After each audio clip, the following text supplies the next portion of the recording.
Since the old man's gone, as the eldest son, I'm pretty much the rule maker. Now listen up. The inheritance is all ours. Mom and Nolan get nothing, so just be ready for that. Sorry about this, but Ryan would probably be happier this way. It's better for Aaron, who always put Ryan first, to inherit everything, than for it to go to useless Olivia and Nolan. Aaron and his wife Grace, even as Ryan grew weaker, never came to see him, despite being asked to visit many times. And then, after the funeral, they show up only to say unbelievable things like they're taking all the inheritance. Aaron and Grace's unbelievable behavior left Nolan, the second son, visibly upset, and rightly so. We had always strived to do everything for Ryan's sake, but Aaron and Grace never pitched in. The idea of them getting the inheritance was intolerable. Of course, we never intended to give them everything, but even a portion was too much to bear. While pondering this, Nolan opened his mouth to speak. The words he then uttered turned Aaron and Grace's faces pale. I am Olivia, a 71-year-old housewife. I live with my husband and Nolan. My husband Ryan comes from a family that owns a major corporation. As a second son, he didn't take over as CEO, but he still had substantial assets. Yet, despite his wealth, Ryan was always strict about money. He never tolerated wastefulness. In fact, he encouraged savings. We believed that having money was good, but wastefulness was not. So we always treated money with care. Aaron and Grace, however, didn't see it our way. They were rather extravagant, often spending on unnecessary things and indulging in luxuries. It wouldn't have been an issue if they had managed their finances, but after spending recklessly, they were in financial trouble. They often came to us, saying, On this day, Aaron and Grace had come to our house together. Nolan, not wanting to see them, had gone out again. I thought, exasperated, ignoring our disapproval, Aaron approached Ryan. Dad, we're struggling with our finances this month. Could you help us out a bit? Ryan frowned at Nolan's words. He was too frustrated with Aaron and Grace's reckless spending. Then Grace spoke up, trying to persuade Ryan. You know, we have Colton too. He's about to enter high school. He wants to go to a prestigious private school, but private schools are expensive, right? Colton's your beloved grandson, isn't he? Maybe you could help a little. What do you mean by that? The audacity of their request was astounding. Despite needing help, their attitude was incredibly brazen. But Colton wasn't to blame. It was all due to Aaron and Grace's selfishness. All right, if Colton is in trouble, I'll help. But no wasteful spending, and don't let Colton suffer. Ryan had always adored Colton, so when Colton was in need, he couldn't help but offer financial assistance. Aaron and Grace knew this and exploited it, using Colton as their reason. It was the same story over and over.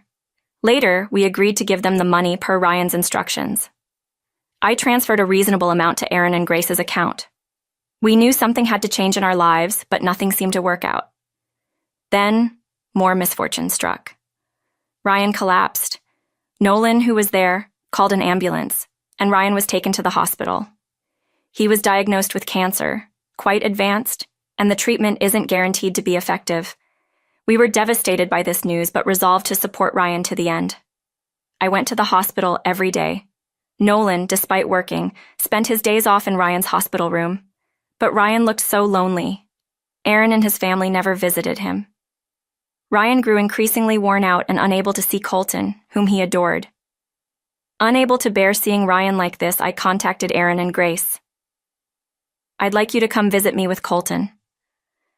But Aaron and Grace responded with, It's a hassle, and never came. Ryan looks so lonely. Could you at least bring Colton? Ryan has done so much for you. I asked Aaron and Grace to visit whenever I saw them, but they refused, saying, We're busy. Colton has high school exams. We don't have time to cater to Ryan, who won't live long. It's true, Dad helped us, but we have our lives to live. Sorry, but you'll have to give up, they said with cold words. Is Colton doing well? I wish to see him just once, Ryan would mutter sadly. It was painful to hear. Ryan's difficult battle with cancer lasted about a year. The treatment took a heavy toll on him. Eventually, after a long struggle, Ryan passed away. The loss was indescribable. Nolan supported me even though he must have been hurting too. I should have helped with the funeral arrangements, but I was too overwhelmed with grief and left everything to Nolan. Mom, you were always by Dad's side. I wasn't able to be there because of work. Now, lean on me. Nolan's words were incredibly comforting, but Aaron and Grace never offered to help with the funeral preparations. Even when informed of Ryan's death, they didn't respond. Aaron, Ryan's own flesh and blood, was so heartless, it hurt. Ryan's funeral was a quiet affair, attended only by close family and friends. Aaron and Grace didn't show up, even on the day of the funeral. We were too busy to worry about them. After the funeral, carrying the flowers and sympathy cards home, Nolan and I were placing them on the altar when the doorbell rang. Who could it be at this time, we wondered, exchanging glances. The front door opened. Only a few people have keys to our house. We sighed, knowing who it was. It was Aaron and his family. Seeing Colton after such a long time felt strange. Sorry we couldn't make it to the funeral. We had a family trip planned, Aaron said casually, entering the living room. Following Aaron into the living room were Grace and Colton. Astonished by their audacity, I was even more taken aback when Aaron said something unbelievable. Now that the old man's gone, as the eldest, I'm pretty much in charge. Listen up. The entire inheritance is ours. Mom and Nolan get nothing, just so you know, I blurted out in disbelief. Sorry about this, but Ryan would be happier this way. It's better for the inheritance to go to Aaron, who always considered Ryan first, than to useless Olivia and Nolan. I was stunned by Aaron and Grace's outrageous claims. After leaving everything to us and enjoying their easy life, they now showed up to claim Ryan's inheritance. I couldn't bear the thought of even a part of the inheritance ending up in Aaron and Grace's hands while we were struggling with this dilemma. Nolan suddenly spoke up, flipping the situation. I've been thinking. Colton doesn't really look like Aaron. Everyone, including Aaron's family and myself, was shocked by this statement. Why would he say such a thing now?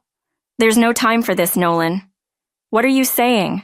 Colton is definitely Aaron's child. He just takes after me. Grace reacted most strongly to Nolan's casual remark, her face turning pale as if a taboo subject had been broached. Why are you so flustered? I just mentioned it casually because I was curious. Also, Colton doesn't seem to resemble Grace either. Or is it just me? Nolan suggested.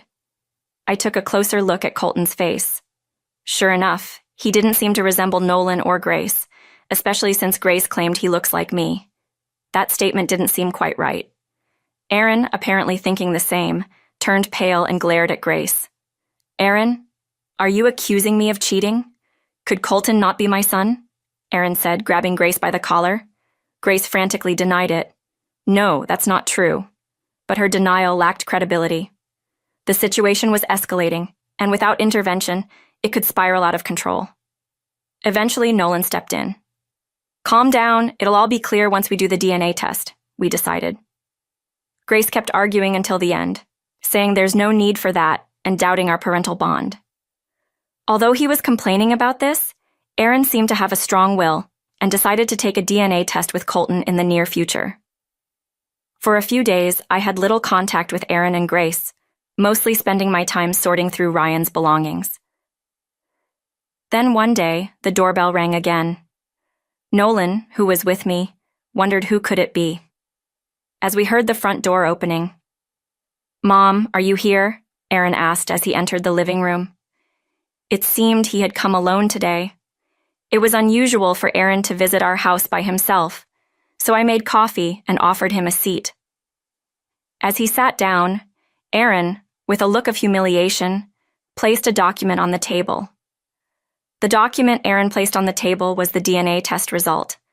It stated that there was no paternal relationship between Colton and Aaron. In other words, Colton wasn't Aaron's child. I've been deceived by Grace. Colton must be the child of her lover. She betrayed me, Aaron exclaimed, his face turning red with anger. Certainly, cheating is wrong, and Aaron may deserve some pity for being deceived. However, I couldn't sympathize with him. We hadn't forgotten Aaron's past unreasonable behavior. Grace's betrayal doesn't justify taking Aaron's side. I won't be satisfied until I've thoroughly confronted Grace. Please help me. Your oldest son was deceived, and you must be upset too. We need to unite as a family now, Aaron pleaded, taking her hands. But I couldn't bring myself to cooperate with Aaron. My feelings were cooling even more. Seeing this, Nolan spoke up.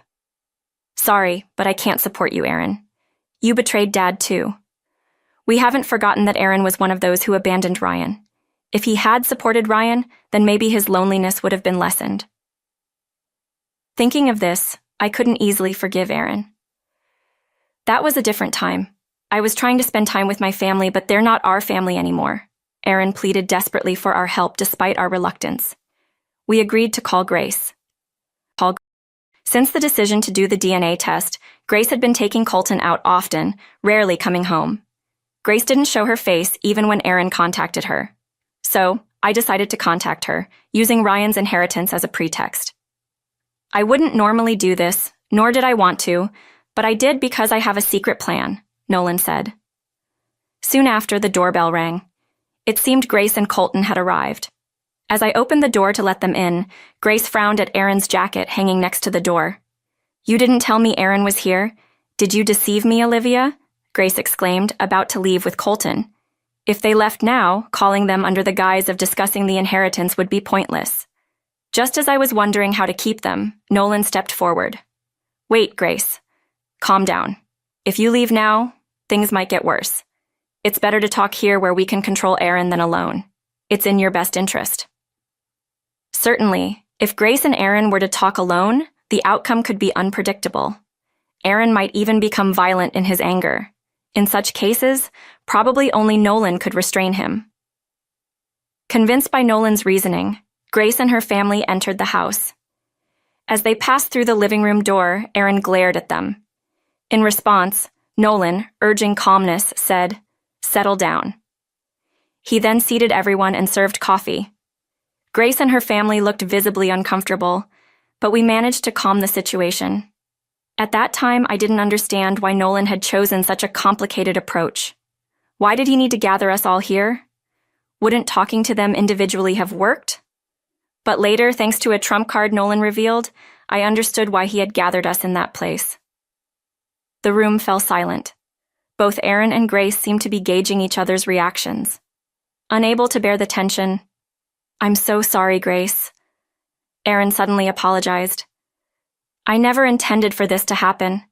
I was deceived too," Grace said, crying and recounting her story. Her affair had begun over a decade ago with a colleague from her workplace.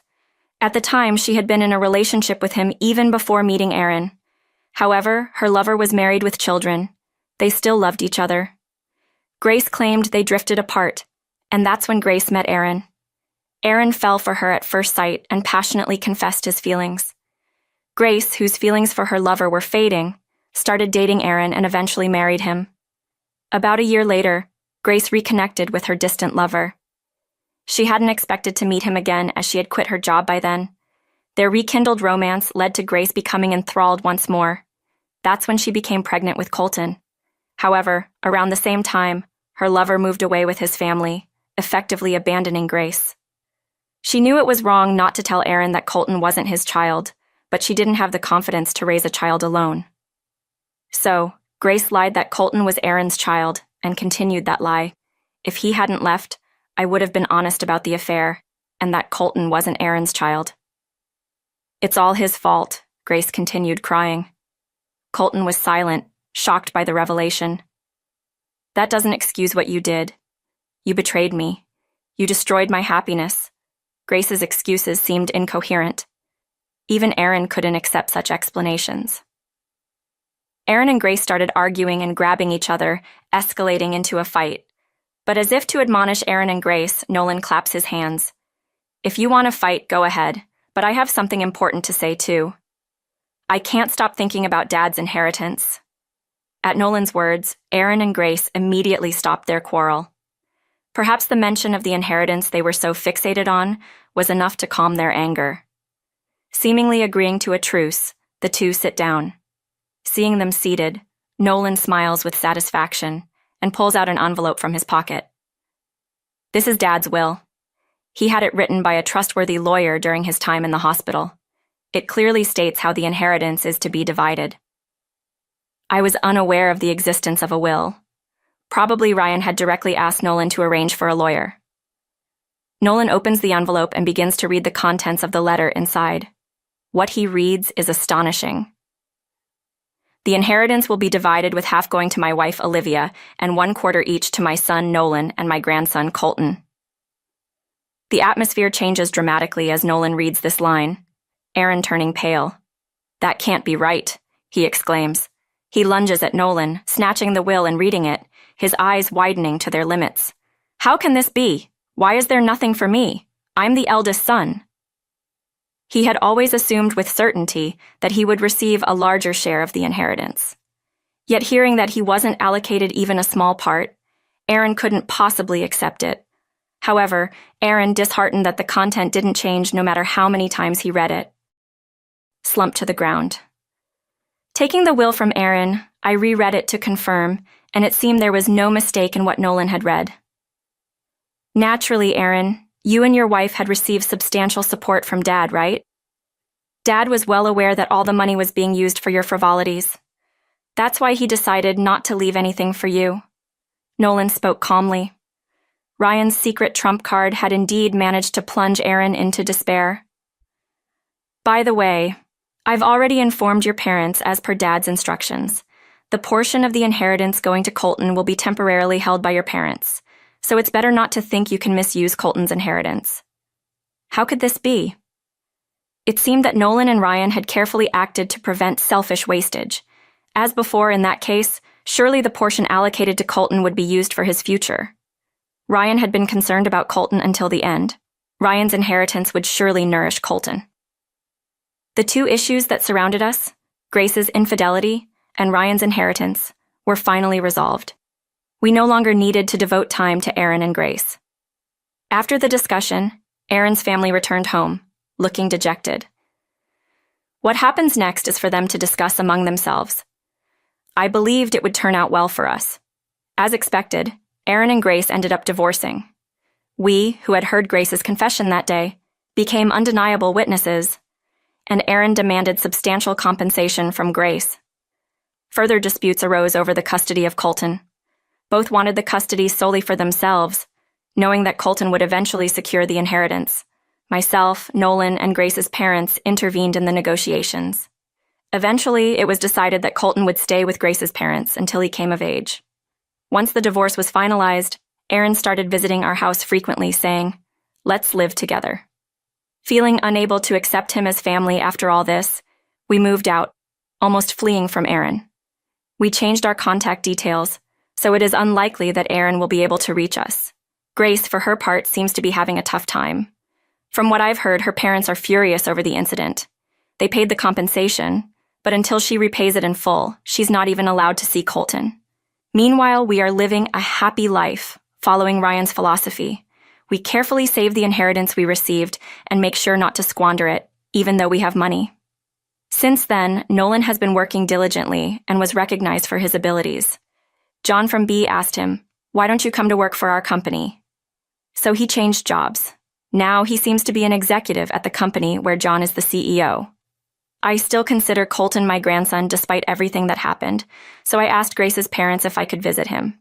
He recently got into his first choice high school, so we celebrated by going out for a delicious meal.